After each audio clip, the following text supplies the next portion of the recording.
ईरानी agency का ताबड़तोड़ operation, Iran ने पकड़े मोसाद के 20 एजेंट, मिलेगी ऐसी सजा जो बनेगी उदाहरण। इसी बीच ईरान ने परमाणु वैज्ञानिकों को किया गुप्त पनाहगाह में शिफ्ट, 15 लोगों को ढूंढ रही है मोसाद, कभी भी छिड़ सकता है जंग। अगली खबर में आपको बताएंगे यमन ने इजरायल के 3 ठिकानों पर किया अटैक, बेन गुरियन एयरपोर्ट भी निशाना।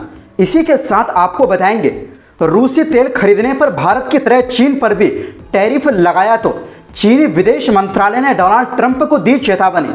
और साथ में आपको बताएंगे ट्रंप पुतिन की मुलाकात से पहले जेलेंस्की ने कहा यूक्रेन अपनी जमीन नहीं देगा।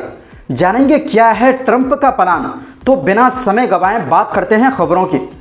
दोस्तों, ईरान ने हाल के महीनों में 20 लोगों को गिरफ्तार किया है जिन पर आरोप है कि वो इजरायल की जासूसी एजेंसी मोसाद के लिए काम कर रहे थे। ईरानी अदालत ने शनिवार को कहा कि इन लोगों के साथ किसी तरह की नरमी नहीं बरती जाएगी और उन्हें मिसाल के तौर पर सजा दी जाएगी। इससे पहले बुधवार को ईरान ने अपने एक परमाणु वैज्ञानिक रुजबेह वादी को फांसी दी थी। वादी पर आरोप था कि उन्होंने इजरायल को एक अन्य परमाणु वैज्ञानिक की जानकारी दी थी जिसे जून में इजरायल के हवाई हमलों में मार दिया गया था।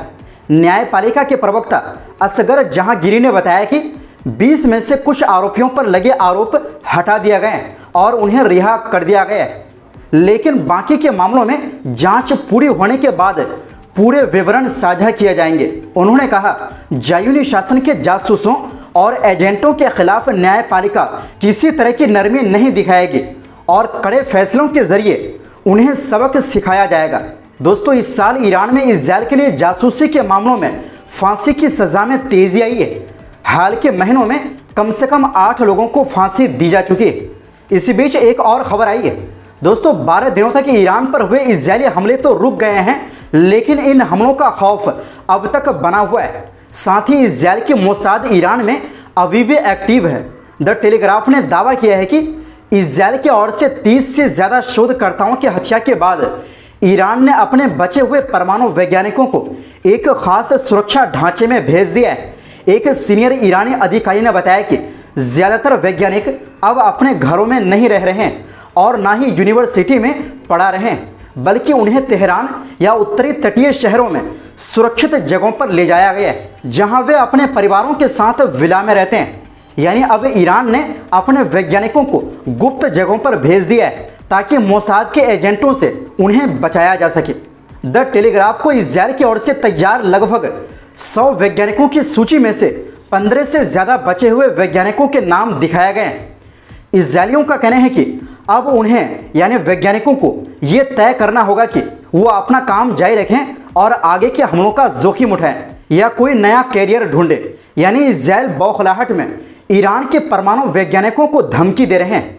वहीं ईरानी अधिकारी ने कहा इनमें से ज़्यादातर अब अपने घरों में नहीं रह रहे हैं, उन्हें या तो तेहरान या उत्तर में सुरक्षित घरों में ले जाया गया है।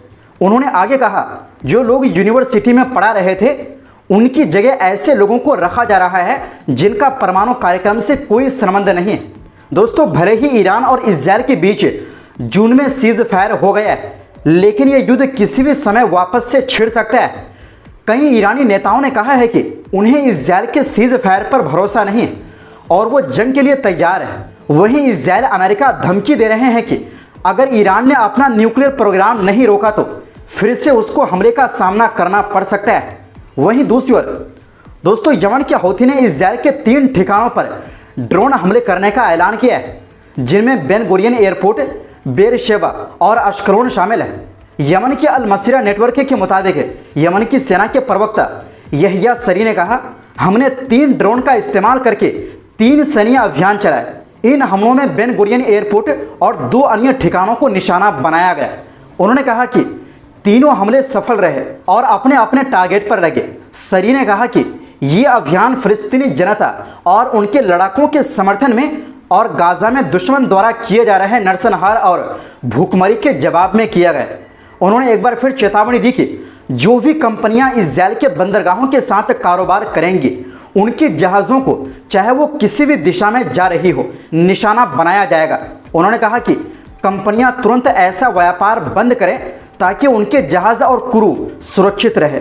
पिछले कई महीनों से हौथी इजराइल पर लगातार मिसाइल और ड्रोन हमले कर रहे हैं। साथ ही इजराइल से जुड़े या उसकी ओर जाने वाले जहाज़ों को भी निशाना बना रहे हैं। 27 जुलाई को हौथियों ने ऐलान किया था कि वो सभी कंपनियों के जहाज़ों को निशाना बनाएंगे जो इजराइल के बंदरगाहों से जुड़ी है, चाहे वो कंपनी किसी भी देश की हो। उनका कहना है कि ये कदम गाजा की मदद के लिए है, जो 7 अक्टूबर 2023 से इजराइल के नरसंहार का सामना कर रहा है। वहीं दूसरी ओर दोस्तों, रूस से तेल खरीदने पर भारत पर सेकेंडरी टैरिफ लगाने के बाद अब अमेरिका ने इशारा किया है कि वो चीन पर भी ऐसे टैरिफ लगा सकता है। लेकिन उससे पहले ही चीन ने अमेरिका को गंभीर चेतावनी जारी कर दी है। चीनी विदेश मंत्रालय की तरफ से कहा गया है कि रूस से तेल खरीदना उसका कानूनी हक है और वो इससे पीछे नहीं हटेगा। प्रवक्ता गुओ जियाकुन ने मीडिया से कहा, अपने राष्ट्रीय हितों की रक्षा के लिए ऊर्जा सुरक्षा के कदम उठाना चीन का फर्ज है। दरअसल अमेरिकी राष्ट्रपति डोनाल्ड ट्रंप ने बयान दिया है कि रूस से तेल खरीदने पर चीन पर भी सेकेंडरी टैरिफ लगाए जा सकते हैं। इस पर गुओ जियाकुन ने जवाब दिया, इन मुद्दों पर चीन का रुख साफ और एक जैसा है।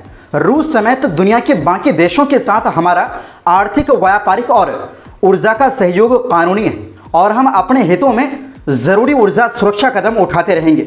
वैसे आपको बता दें कि ट्रंप ने अपने दूसरे कार्यकाल में जैसे ही चीन के खिलाफ व्यापार युद्ध शुरू किया था, चीन ने अमेरिका को मिलने वाले कई दुर्लभ खनिजों की सप्लाई कम कर दी थी और कुछ की तो सप्लाई पूरी तरह रोक दी थी। इसका सीधा असर अमेरिका के हथियार इंडस्ट्री पर पड़ा। कई हथियार कंपनियों को अपने ऑर्डर 2-2 महीने तक टालने पड़े। अमेरिका के कई हथियार जैसे लड़ाकू विमान और यहां तक कि 6ठी पीढ़ी के फाइटर जेट इन्हीं खनिजों पर निर्भर है जो चीन से आते हैं। ऐसे में चीन पर सेकेंडरी टैरिफ लगाना ट्रंप के लिए आसान नहीं होगा। व्हाइट हाउस में प्रेस से बात करते हुए ट्रंप ने कहा, ये टैरिफ हो सकता है हमने भारत पर लगाया है और शायद कुछ और देशों पर भी लगाएंगे, उनमें से एक चीन भी हो सकता है। दरअसल दोस्तों, ट्रंप प्रशासन का कहना है कि रूस से तेल खरीदने से मॉस्को को पैसा मिलता है जो यूक्रेन युद्ध में इस्तेमाल होता है। ध्यान रहे, इससे पहले अमेरिका ने भारत पर रूस से कच्चा तेल खरीदने के लिए 25% एक्स्ट्रा टैरिफ लगाया था। अब तक अमेरिका भारत पर 50% टैरिफ लगा चुका है, जिसका असर दोनों देशों के रिश्तों पर पड़ा है। चीन ने इस पर प्रतिक्रिया देते हुए टैरिफ के गलत इस्तेमाल का विरोध किया और हैरानी की बात यह रही कि उसने भारत के समर्थन में कई बयान भी दिए। वहीं दूसरी ओर दोस्तों, यूक्रेन के राष्ट्रपति वोलोदिमीर ज़ेलेंस्की ने ट्रंप पुतिन बैठक को लेकर अपनी प्रतिक्रिया दी है।